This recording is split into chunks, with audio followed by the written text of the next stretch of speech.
നേരെ മറിച്ച് വിശുദ്ധ മതത്തെ തോൽപ്പിക്കാൻ വേണ്ടി സാങ്കേതികമായും അതേപ്രകാരം സാംസ്കാരികമായുമുള്ള അക്രമങ്ങൾ തുടങ്ങിയത് വ്യാപകമായ രീതിയിൽ വ്യവസ്ഥാപിതമായി നടന്നു തുടങ്ങിയത് പെടുത്തുന്നില്ല.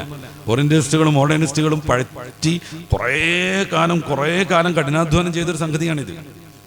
ഇസ്ലാമിനെ കുറിച്ച് പഠിക്കുക, എന്നിട്ട് മനുഷ്യർക്കിടയിൽ തെറ്റിദ്ധാരണകൾ ഉണ്ടാക്കാൻ ദുർവ്യാഖ്യാനിച്ചുകൊണ്ട് ഹബീബായ റസൂൽ സല്ലല്ലാഹു അലൈഹി വസല്ലം തങ്ങളെയും അള്ളാഹുവിനെയും ഒക്കെ മുസ്ലിങ്ങൾ വളരെയേറെ ആദരവോടുകൂടെ വിശ്വാസത്തോടുകൂടെ ഏറ്റവും അഭിമാനത്തോടുകൂടെ കൊണ്ടു നടക്കുമ്പോൾ അതില്ലാതാക്കാൻ വേണ്ടി പച്ചത്തെറികളടക്കം പ്രചരിപ്പിച്ചുകൊണ്ടിരിക്കുകയാണ്. ഈ പുതിയ കാലത്ത് തുടങ്ങിയതൊന്നുമല്ലത്.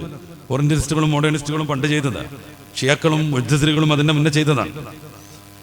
ഈ ഒരു വിഷയത്തിൽ സാംസ്കാരികമായി മതത്തെ തോൽപ്പിക്കാൻ വേണ്ടി വിശ്വാസികളുടെ ഹൃദയത്തിലേക്ക് മതത്തോടുള്ള പ്രതിപത്തി ഇല്ലാതാക്കുക.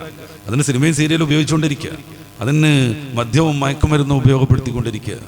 വിശ്വാസികളെ പ്രത്യേകമായി ടാർഗറ്റ് ചെയ്തുകൊണ്ട് ഇത്തരം കാര്യങ്ങൾ പ്രചരിപ്പിക്കുന്നതോടുകൂടെ സാംസ്കാരികമായി മനുഷ്യർ മറ്റൊന്നായിത്തീരുന്നു. അങ്ങനെ സാംസ്കാരികമായി അധമത്വം ശീലിച്ച ഒരു സമൂഹത്തിന് മുന്നിൽ ഇസ്ലാമിനെ പ്രതിസ്ഥാനത്ത് നിർത്താൻ എളുപ്പമുണ്ട്.